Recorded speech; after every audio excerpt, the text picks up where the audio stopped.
So I think in global public health and in public health in general, there's been a lot of attention to infectious disease epidemics that had been a very big problem in the past. But non-communicable diseases such as diabetes, obesity have been really increasing in the last few decades to the point where I think there needs to be a lot more attention focused in this area in Canada as well as worldwide. Climate change and environmental degradation, I think, is really a risk multiplier. So there's all these different determinants of health that already put different communities and people in more marginalized positions. The inequitable impacts of these things is really what I'm interested in and what I think public health really needs to start focusing on. There's a lot of public health research that talks about the distribution of risk factors and the impact of different risk factors on various health outcomes. But I think where there is work lacking is from sort of the thought around these policy interventions to actually implementing them in real life. One of the key things that I think more and more policymakers are realizing is the need to rely on evidence and the need to rely on quality indicators to guide decision-making, to monitor progress, to assess the effect of change that we're implementing in our healthcare system. There's a lot of involvement of caregivers and patients,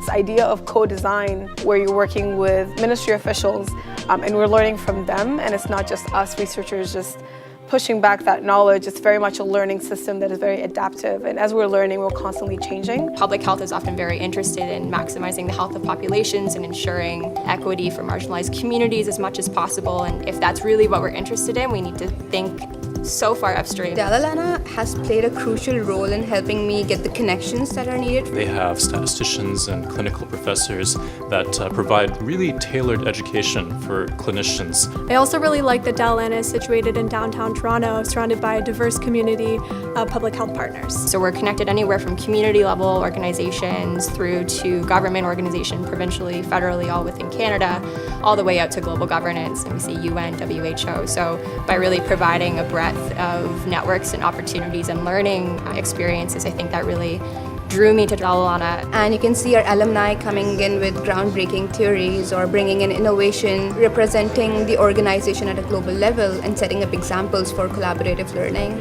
Really, Dalalana has provided me with a toolkit, what I think will make me most effective when I jump into the workforce. Using things like wearable technology, mobile apps to really bring healthcare in a much more accessible manner to every single person in Canada. Leveraging technologies that are used in other industries, looking at emerging technologies such as 3D printers and blockchain, and using these types of new emerging innovative solutions and leveraging them when we build things for healthcare and taking the patient into that journey as we build. We talk a lot about social justice and inclusion, but to question what percentage of public health professionals are actually practicing that, or is it all words? One of the things that I hope to accomplish is building a bridge between Western biomedical knowledges around healthcare and Indigenous knowledge around health and well-being. Join us on the forefront of change in health. Join us on the forefront of change in health. Join us on the forefront of change in health. Join us. Join us. Join us on the forefront of change in health.